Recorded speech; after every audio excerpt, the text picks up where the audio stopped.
Hello and welcome. I'm your host Darshawn McAway, and today we have a special guest. We have Jonni Jordyn. How you doing? I'm doing fine, thank you. Good deal. So we're here to talk about the Diva of Mud Flats.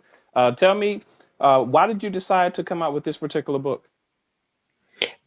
Well, it's kind of funny. I just had this idea about a woman who was like real snobby, real cantankerous, and real fake.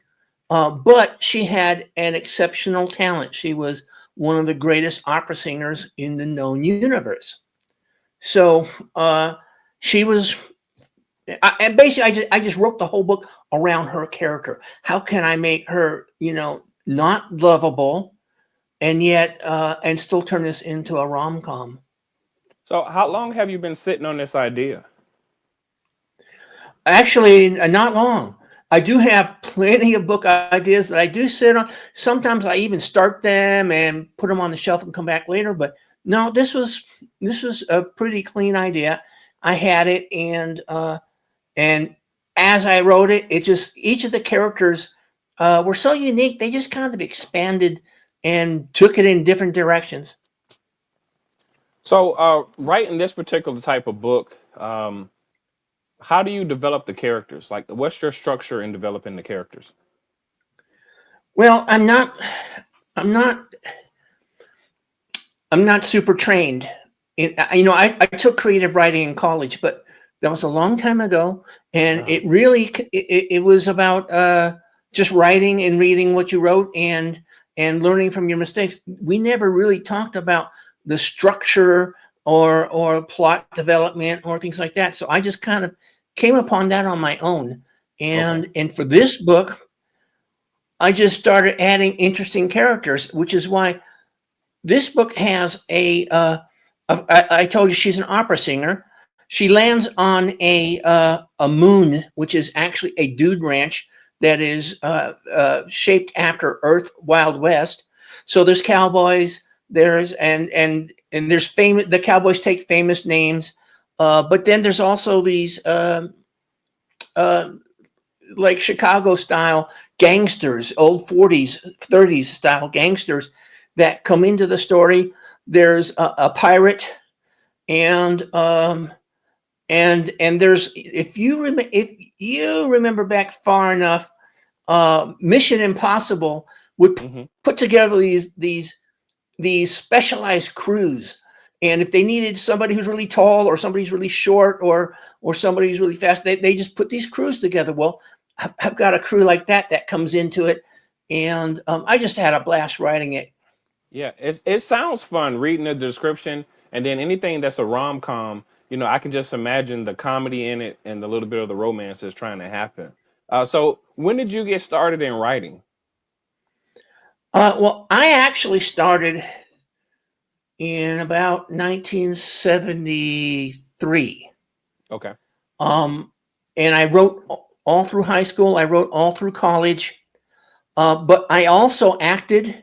I made some films, and I played music. So, And when I go sorry, ahead, go ahead, go ahead, go ahead, go ahead. when I graduated college, I had to like choose between. I also discovered computers, which I just had this natural knack for. So all of a sudden, instead of being a hungry, starving musician, I've got a lucrative job to rely on. And between being a musician, a writer, and an actor, I just thought I'd have more opportunities playing music.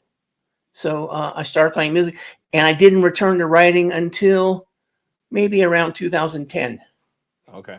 So it took you some time. The films that you acted in, uh, what were they?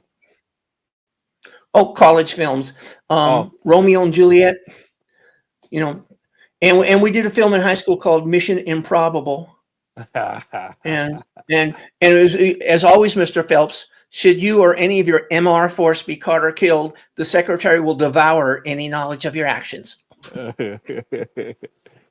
So tell me this. I often ask this question with my guests that come on because I'm really kind of curious on how they come up on this. What was your childhood like growing up? I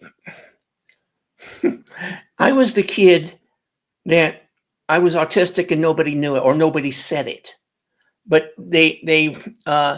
it's like they wanted to advance me a couple grades, but they said I wouldn't be able to keep up socially, so they kept me back, and that's a very autistic thing. Yeah. And so I grew up kind of shy, and I liked playing sports. I liked playing games.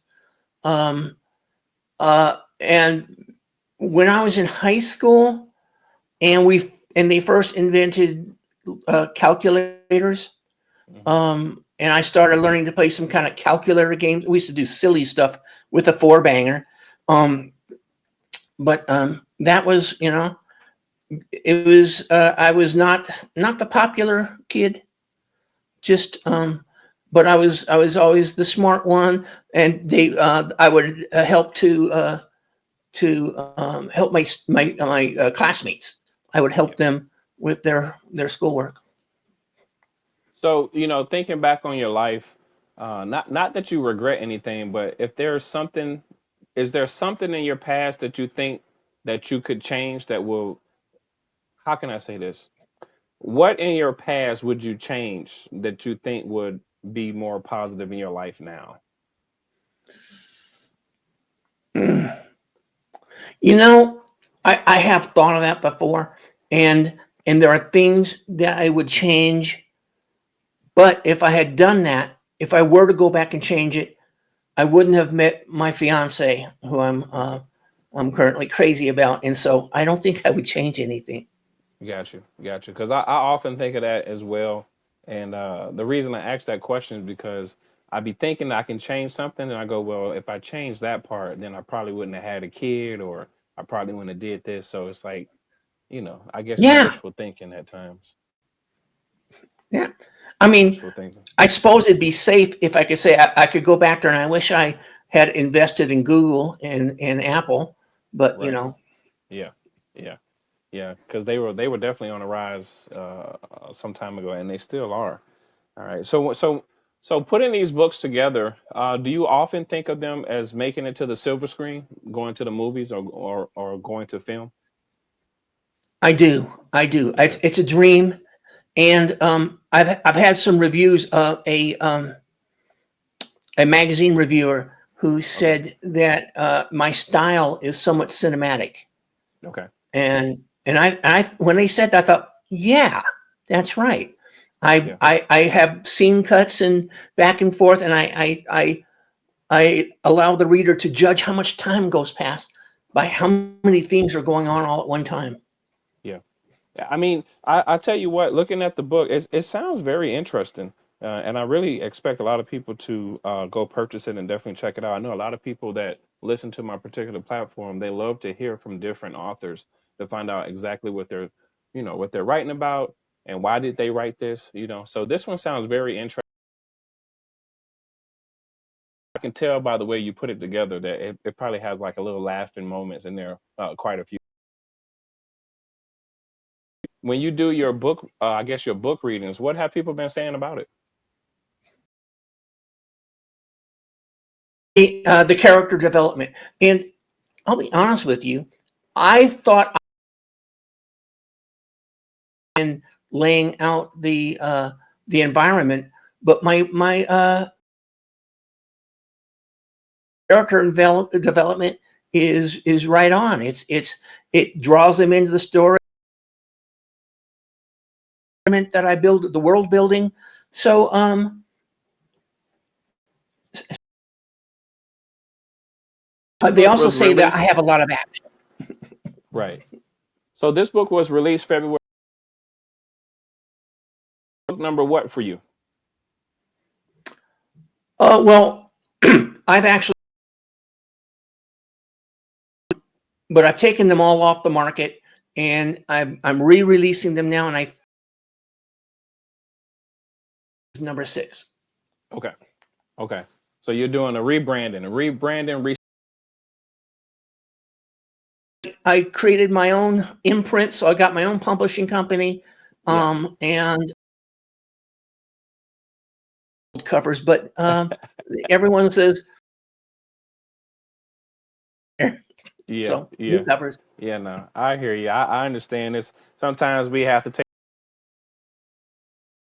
so we can appeal to the new audience that's coming up. So, do you do any social media? Okay, Um, I'm on Facebook. I am um, and I'm barely on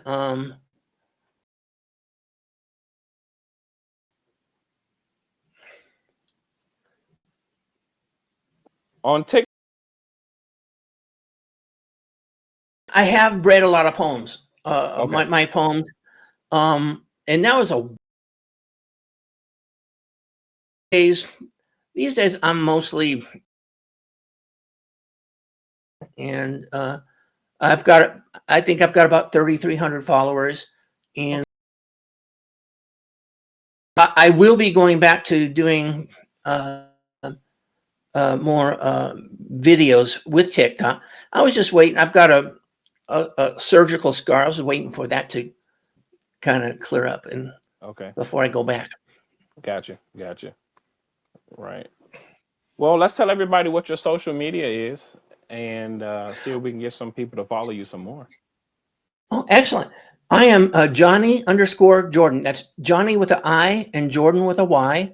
Johnny_Jordyn, um, or at Johnny_Jordyn. Yeah. Ladies and gentlemen, I'm your host, Darshawn McAway. We're talking to Jonni Jordyn, the author of The Diva of Mud Flats. I want to thank you so much for your time. Do you want to leave the audience with some words of inspiration before we go? Um,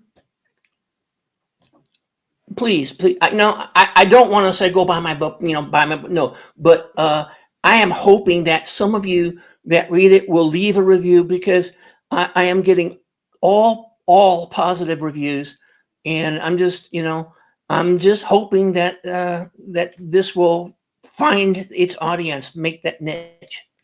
For sure. So I guess that was all about me, not about my readers. For sure, for sure. Well, Jonni Jordyn, it was a pleasure speaking with you. And thank you for everything that you're doing and inspiring the world to read more. Thank you for having me on. All right. Thank you.